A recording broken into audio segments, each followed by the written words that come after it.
So this morning we have with us our courageous storyteller. We're doing this each week for the 5 weeks we've been in this series. Throwing a little curveball at you this morning because usually we end with this, but we're going to start the sermon time with this. Marilyn Watson is joining us this morning. She was kissed by an elephant in that picture, right? Yes. I don't walk around with a dirty face most of the time, but I was kissed by an elephant on a former trip to Africa, and I love that picture because I am beaming. I wasn't upset about the dirt. I was like... Yes, you are beaming, clearly. Beam! Not all of us would be. So Marilyn, she was part of one of our storyline groups this summer that I led, and you all have heard me talk about these groups. Some of them have started this fall, others are starting throughout the month and October. Little synopsis, 8 weeks you are meeting with a small group of people and you are discovering your stories together and God's bigger story and what's happening. Marilyn was in our summer group, and she says that this actually changed her life. And she's going to talk about that this morning a little bit, how Storyline changed her life, and tell us where you're headed later this week. Okay, geez, 2 things real fast. Later this week I am headed to Rusinga Island in the southwest of Kenya. And it's a small fishing village that has the highest percentage of AIDS and HIV in Kenya. Illiteracy, gender-based violence, other things, but that'll come in the next story. Storyline, it helped me crystallize what I want to do with going to Africa and other places in my life. We all know that in Storyline, we take a look at our lifeline. All of us know our highs and lows already. We really don't need to go over that. But the fun thing for me was when we then took a look at our roles. We also know our roles. I know I'm a mother and how important that is to me, a friend, a teacher, a volunteer. The next step that was exciting is you look at the final picture as if you were writing a story or producing a visual, a lovely movie. And for my role as mother, I saw my 4 children in this front row at my funeral. But I didn't see them weeping. I saw them laughing. And if you knew my kids, you knew they'd be laughing. However, the thing that I saw each of them was gazing up ahead, and each one with a private memory of something that he or she and I did. Not just, oh, geez, Mom was really nice, she baked cookies, because I also don't bake very well. Or that, remember the time Mom took Lily to the skating rink and she actually ice skated around? But that each of them could have a memory. That lad could say, remember when Mom rode on our handlebars in California? Or Susanna would say, remember when Mom jumped in with the sharks? But I didn't swim with sharks, I was with dolphins. She just thought it was sharks. So that helped, that helped me, and will continue to help me the next 20, 30 years of my life, visualize the kind of parent and grandparent I want to be. The other thing that happens in Storyline is they say, well, what if? Your team sits together, Ryan wrote on a board, we Storyline leaders will be writing on boards for you. But it's a brainstorming session in which I said, well, I kind of like to volunteer and maybe go to Africa. Not really. And the group said, what if?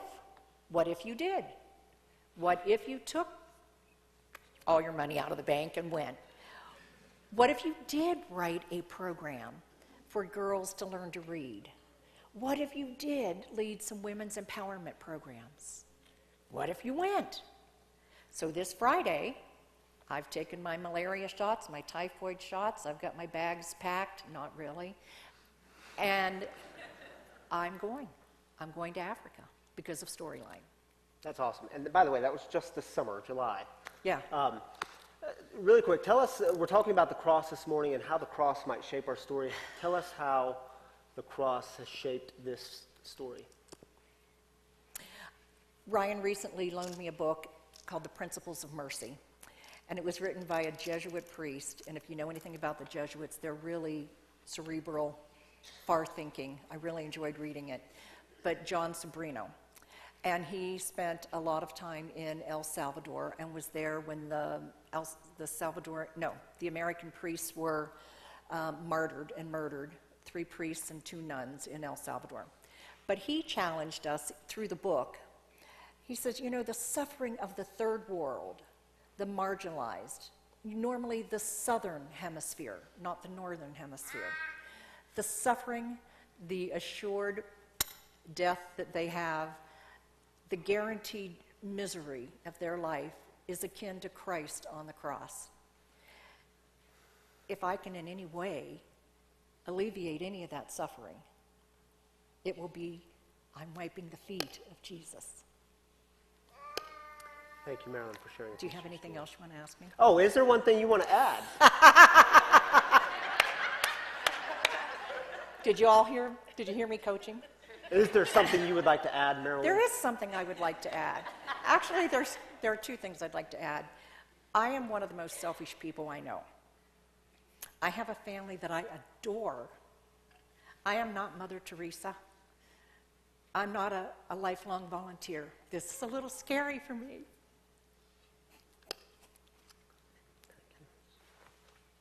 Thank you. Got one more. She's got one more. However, I didn't cry the last time just because they're here.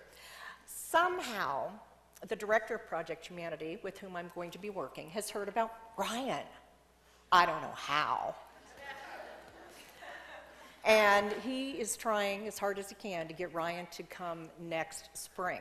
He's going to be, hopefully, with Ryan's help, working with the young men and some of the older men that are having problems with alcohol and addiction and wife beating. And somehow he thinks we can get Ryan to say a word of encouragement. So I would like to ask you to pray for me while I'm gone, but also that we can get him next spring. Okay. Thank you, Ryan. That'd be fun. All right, thank you, thank you.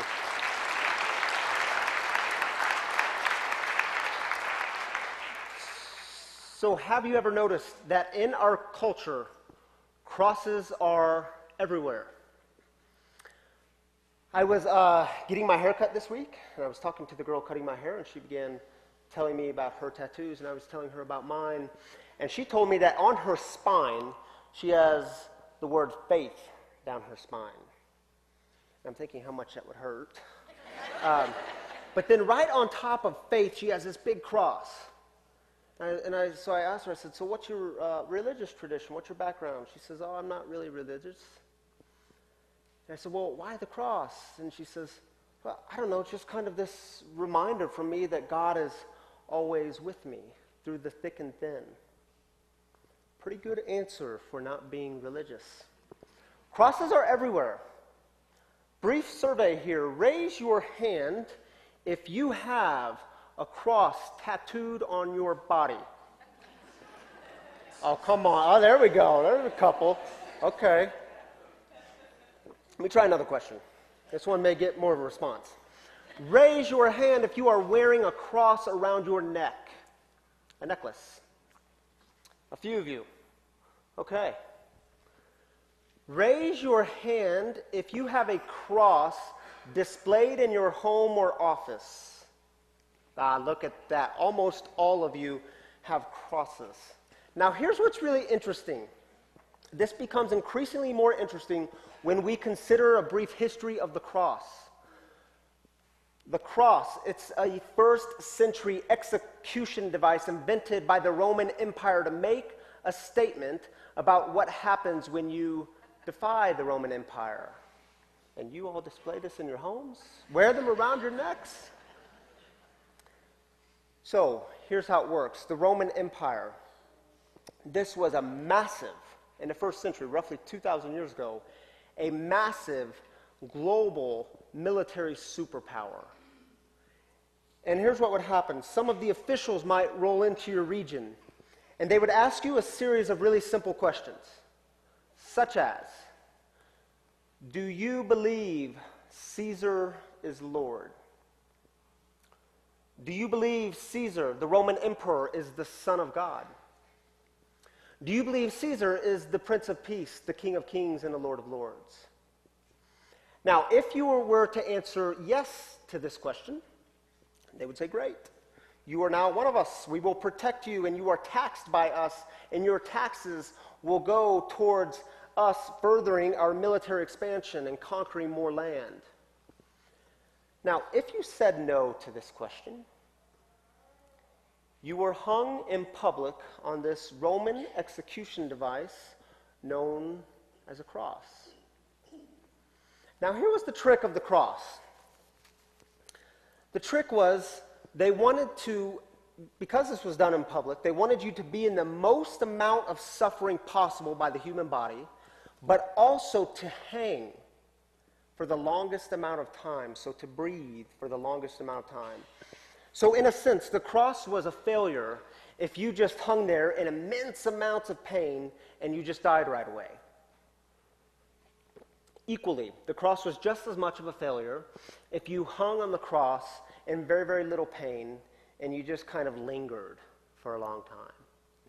The goal was to get you to hang in the most amount of pain possible for the longest amount of pain possible.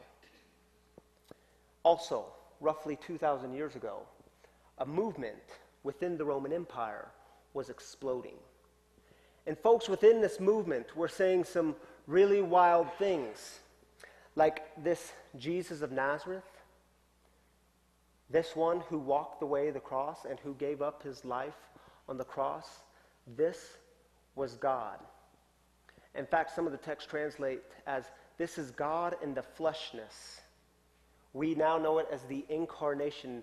This was God coming down, moving into the neighborhood to be with us, to experience pain and suffering with us. For these early Christians, the heart of the Christian story was the insistence that God wasn't detached or somewhere else, but that God was somehow present right in the midst of the worst kind of human suffering. So, what if the cross has nothing to do with God being angry and you being so bad and God being so full of judgment? But what if in the Christian tradition the cross is the greatest symbol of love that God has for the world?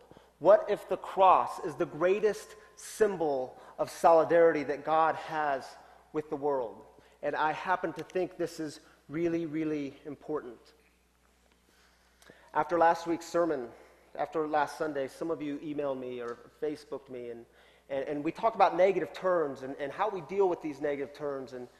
And we talked about doing something meaningful with these negative terms in our story. And a lot of you told me ways in which you're actually doing something meaningful with your pain, which I think is really cool. And then I got a couple of more emails. And one of the emails went something like this. She said, you know, I have all the faith in the world. I have confidence that God can transform my pain. But this dark valley of death that I'm walking through right now isn't very fun. And that's why I think the cross is really important. Because I think the cross speaks to exactly that issue. What do we do with the pain, the tragedy, the darkness, the death right now? And I also get it, there are all kinds of problems with the cross. Because you bring all sorts of things to the table, and maybe as children, maybe you were given this idea, these really weird conceptions about God, and you were told things like you are so bad. Like even before you were born, you were so full of sin, and God just can't stand looking at you. And God is so angry. And so the only reasonable response to this is someone's got to die for this. Someone has got to pay the price, and the price is their life.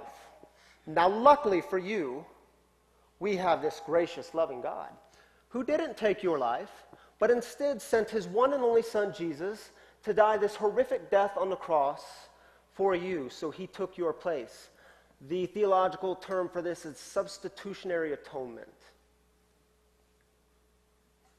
You might have also been given other images of God that for you just make absolutely no sense. The classical views of God, the models that were dominant in the church for many, many years, they came along and told us that this God is completely impassible, meaning he is completely unaffected by the things around him. So forget about a relationship, because this God is completely unaffected by that. That this God is completely immutable, meaning God is not changing. This God never changes his mind on anything. So again, forget a relationship. That's a pretty crummy relationship. This God is atemporal, meaning this God is not affected by time. This is kind of limitless. And I don't know about you, but this kind of God is pretty hard to relate to. In fact, I have nothing in common. I have nothing to say to this God. And what's happened is so many people just said, you know what, if that's like what this God thing is all about, just kind of forget it. I don't need it. It doesn't make sense. Like this God, he's just so full of anger. Like this God needs, he needs counseling. He needs therapy. Like he's like the dad who had bad things happen to him in his past and he hasn't worked it out and he's taking it out on everyone else around him. I don't want anything to do with this God. And then, still, it seems we're conditioned to hold on to these really weird, jaded portraits of God. Right? We just kind of hold on to him because we're not given other images. And so we're told that this God actually came down to be with us, to move into the neighborhood and the fleshness, and that this God walked the way of the cross through sacrificial love. And we're told that this cross is a symbol of love and solidarity. And you say to yourself, that's just too good to be true. Because I think for so many of us, we would rather believe in a monster God and be surprised than we would believe in a loving God and be disappointed. Because when it comes to me and God, the last thing I can handle is one more disappointment. And there's other problems with the cross. You see, Paul, the Apostle Paul says that the cross, he says it's God's power and wisdom. But you see, when we think of power, we think of this. The hero stepping into the story, fixing the story, eradicating the problem through any means necessary. But I think when God's talking about power, it looks more like this. A bloody Jesus hanging on a cross. The Lamb who was slain. The one who gives up his life. But I do think the cross is powerful when we're willing to rethink power. You see, oftentimes in our suffering, our first questions are directed toward the divine. We say, God, if only you would have been there, then maybe you would know what it's like. Maybe the cross is God saying to us, I've been there. I know what it's like. But God, only if you could walk a mile in these shoes, then you would know what it's really like. Maybe the cross is God saying to us, I have walked in those shoes. I know what it's like. But God, only if you would know how this really feels for me, or for me and my people. And the cross comes along and it's God saying to us, I know how you feel. That system of sin, I died to it. That sin actually put me to death. Why? Because sin always leads to death. And I died to that system and I know how it feels. You see, there's something about the cross that is just so uniting. Because I think suffering has a way of profoundly uniting us, bonding us together. If you remember a few weeks ago, I asked you to stand. All of you who were in some way affected by the negative consequences of drug or alcohol addiction. And many of you stood. And I asked you to look into the eyes of the other standing, so that you might be reminded that you were not alone. And then I asked you to please stand if you have been directly affected by the consequences of cancer, whether that was you or someone you loved, and even more of you stood. And many of you commented how this exercise did exactly what it was intended to do. It was to remind you that you are not alone in your suffering. Suffering has a way of uniting us in ways that success and abundance don't. I could have asked a different set of questions. I could have asked you to please stand if you have been on a 7-day Caribbean cruise. And some of you would have undoubtedly stood. But it wouldn't really unite us, would it? I could have asked you to please stand if you can recall the day you drove away from the parking lot in your brand new Volvo. Some of you would stand, but it wouldn't exactly unite us. Suffering has a way of uniting us. And sometimes I think in the midst of the suffering, we just want answers, right? We say, God, if I could just know why. Why in the ER room at this time did these doctors, why did they do this? Why did it go down that way? And if I could just have the answers to this, then I could move on in my life and move on with healing.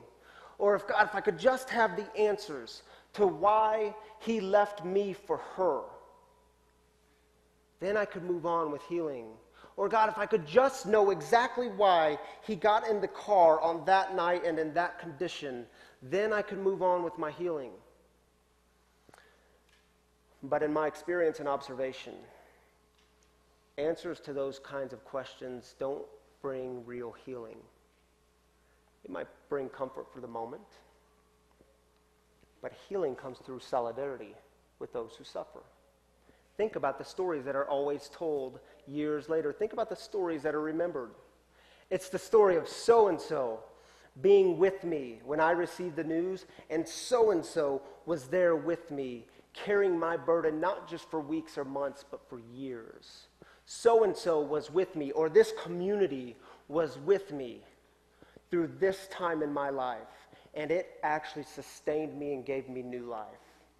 That's the story that's retold and remembered. You see, the God of the cross calls us to enter into the suffering, to carry one another's burdens.